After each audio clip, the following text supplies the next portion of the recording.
Alors, le titre de l'homélie ce soir est 1, 2, 3, go! Ce matin, juste avant la messe du matin, j'avais des enfants dans la halle ici d'entrée qui s'amusaient et je les ai entendus dire exactement ça. 1, 2, 3, go! Et je pense que c'est une des formules que les enfants disent le plus à chaque fois qu'on se met à jouer, à faire la course. Qui va être le premier arrivé à quel endroit? Dans le temps des fêtes, je jouais avec mes nièces, puis il y en a une qui aime ça gagner. Hein? Alors, elle jouait à ça, à 1, 2, 3, go, le premier rendu, mais elle ne me disait pas à quel endroit on s'en allait. Hein? Elle voulait être sûre d'arriver la première. Hein? Alors là, 1, 2, 3, maintenant que tu es prêt, là, on y va, 1, 2, 3, go! Puis là, je suis comme, oui, mais on va où, là? Hein? Qu'est-ce qu'on fait? Bien, quand on joue à ces jeux-là, il y a des questions à se poser. On va où? Avec qui je joue? C'est quoi les règlements? C'est quoi le temps? Quand est-ce qu'on part? On doit partir à go, pas à 3. Hein? Il y en a aussi qui font 1, 2, 3 puis sont déjà partis. Hein? Toutes sortes de moyens de prendre la vitesse. Ce soir, l'Évangile, ça ressemble à un début de course. Ça ressemble à un moment où Jésus, avec ses premiers disciples, il se met en direction. Il se met en marche, il se met à la course même. Puis je dirais, c'est comme s'il va nous dire très simplement, où est-ce qu'on s'en va? Avec qui on court? Quel est notre rôle? Qu'est-ce qu'on a à faire? Puis, je dirais, quand est-ce qu'on doit partir? Alors, êtes-vous prêts? Essayons ça voir. 1. C'est quoi la destination? Où est-ce qu'on va? Qu'est-ce qu'on fait? L'Évangile de Marc est toujours très bref, très centré sur nous dire qu'est-ce qu'on doit retenir. Et je dirais, l'essentiel, il nous est dit, c'est le règne de Dieu. Je relisais récemment l'exhortation apostolique du pape François, La joie de l'Évangile. Il dit justement ceci. Il dit, c'est quoi le projet de Jésus? Je trouve que c'est une excellente question. Pourquoi Jésus est venu? C'est quoi le but? Qu'est-ce qu'il veut faire? Et le pape de dire, le projet de Jésus, c'est l'avènement du royaume de son Père. C'est ça que Jésus vient. C'est pour ça qu'il a vécu toute sa vie. Je pense que c'est une notion qu'on a à réintégrer dans notre vision, dans notre compréhension. On est ici pour faire advenir le royaume de Dieu. Et le pape de continuer en disant, une foi authentique a toujours le désir de changer le monde et de laisser la planète mieux après notre départ qu'avant. J'aime ça. C'est simple, ça dit les choses. On veut travailler à un monde meilleur. On veut changer le monde. C'est à ça qu'on est appelé, avec Jésus. Évidemment, on pourrait dire, on peut-tu avoir un petit peu plus de précision? C'est quoi le plan? Y a-t-il un budget? Y a-t-il des objectifs? Y a-t-il un échéancier? Hein, on aime ça, planifier un peu nos affaires. Ça ne semble pas que Jésus nous donne tous ces outils-là. Mais il nous donne peut-être ce qui est le plus important. C'est comment on va y arriver, puis sur quoi on va se baser pour le faire. À l'époque, vous savez, les rabbins, les maîtres, les rabbis, c'est eux autres qui exposaient d'abord leur doctrine. Et les étudiants choisissaient leur maître. Peut-être comme quand on fait des choix de cours en début de session. Hein, on choisit quel professeur on veut avoir, quel cours on veut prendre, etc.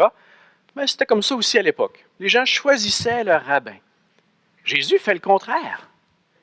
C'est lui, Jésus, qui choisit ses élèves ou ses disciples. C'est surprenant. Puis Jésus ne se présente pas d'abord comme le maître d'une doctrine, d'une morale ou d'une philosophie. La chose qu'il va dire, elle est très simple, mais elle change tout. Venez derrière moi. Suivez-moi. Suivez-moi. En d'autres mots, Jésus, ce qu'il présente, ce n'est pas une doctrine, c'est sa personne. Il me semble que comme disciples de Jésus aujourd'hui, nous aussi, on doit retrouver cette conviction profonde. On n'est pas d'abord des défenseurs d'une morale, d'une croyance, de pratique. On est les disciples de Jésus, d'une personne qu'on aime, qui change nos vies. C'est le cœur, c'est le point de départ. Dans son exhortation, le pape François disait aussi, demandons à Dieu cette grâce de renouveler notre expérience de Jésus. C'est ça qui va nous donner la joie. Et peut-être si on n'a pas fait cette rencontre-là, demandons-le. Demandons à Dieu qui nous dispose à cette rencontre qui transforme tout. Alors, je dirais le but. Le but, c'est de se mettre à la suite de Jésus, marcher avec lui. C'est là qu'on va trouver toutes les leçons, toute la direction, toute l'inspiration. C'est la personne de Jésus. Quoi faire? donnons à Jésus la première place. Marchons derrière lui. Jésus, c'est ce qu'il nous suggère. Hein? Il ne dit pas, partez avant moi, je vous rejoindrai, les amis. Hein? Allez-y, allez-y, je vous suis. Non, marchez derrière moi. Marchez derrière Jésus. C'est ça qu'on est invité à faire. Première chose. Deuxièmement, avec qui on court? C'est quand même important de le savoir. Contrairement à des jeux d'enfants où on est en compétition les uns contre les autres, si on est invité à courir à la suite de Jésus, ce n'est pas contre les autres ou en compétition, c'est courir avec les autres. Et vous remarquerez que Jésus, il fait toujours ça. Moi, ça me frappe. Tout ce que Jésus fait, à chaque endroit où il va, il rassemble les gens. Et il prend les gens comme ils sont, avec toutes leurs différences. Et je pense qu'on peut le dire, nous autres aussi aujourd'hui, là, se rassembler, ça demeure un défi permanent. C'est pas facile. Les personnalités, nos origines, nos styles, nos orientations, nos idées, etc. Faire communauté, c'est pas facile. C'est pas facile. Jésus, il rassemble des gens de tous les ordres, de tous les genres. Comme par exemple, là, il prend deux groupes de deux frères, hein, Pierre et André, puis Jean et... Vous avez entendu l'Évangile, vous autres? C'est qui le quatrième, là? Jacques. Hey! Jean et Jacques. Et Pierre et André, semble-t-il, c'est des pécheurs, ils ne doivent pas être très riches, en tout cas, on ne voit pas le nom de la famille et tout. Mais Jean et Jacques sont les fils de Zébédée. Alors déjà là, on voit qu'ils viennent d'une dynastie. Et eux, il y avait des ouvriers. Ça montre que l'entreprise de Zébédée allait bien. Okay?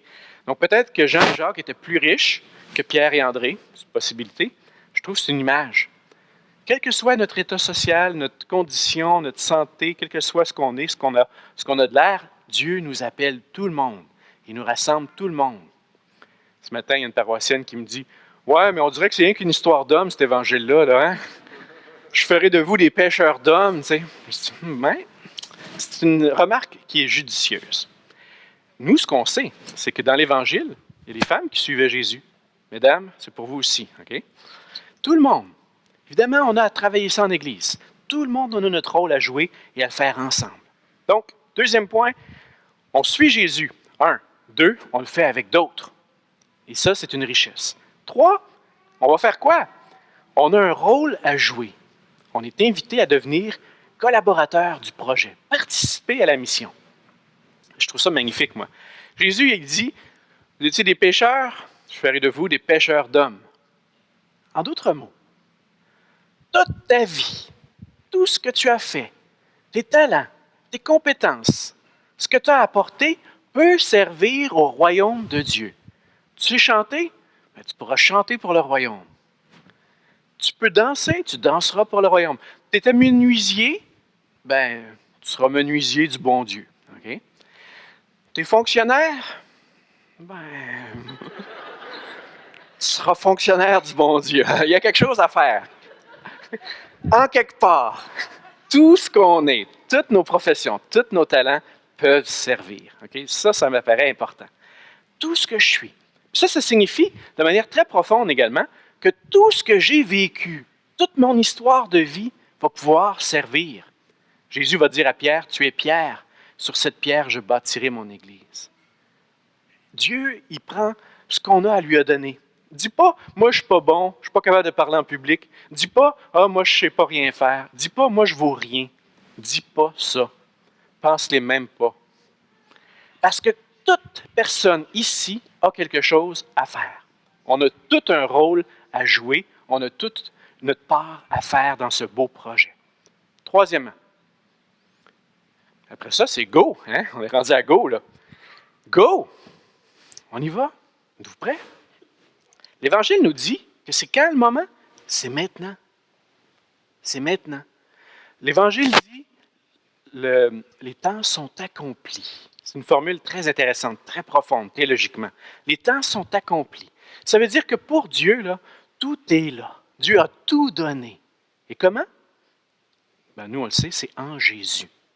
L'accomplissement du projet de Dieu, de son temps, de sa vision du monde, se réalise dans la personne de Jésus. Ça, c'est dans l'Évangile de Marc. Jean, vous avez peut-être déjà vu ça aussi. Jésus parle souvent de l'heure. Est-ce que l'heure est arrivée? Mon heure n'est pas venue, jusqu'à temps que son heure arrive. Mais Pour Marc, en Jésus, en commençant son ministère, les temps sont accomplis. Aujourd'hui, Dieu nous donne tout ce dont nous avons besoin pour nous mettre en marche. Et quelle est la réponse des disciples? Ça, c'est une chose, je vous en ai déjà parlé aussi dans l'évangile de Marc. Marc, il va dire aussitôt. Aussitôt, les gens, ils laissent tout, là.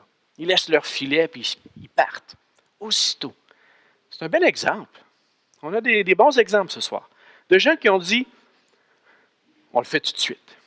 Pas lundi, pas mardi, pas la semaine prochaine. Ce soir, maintenant. Là, il est 5h25, OK? Pourquoi pas maintenant? Pourquoi pas dire oui? Pourquoi pas faire comme les autres avant nous?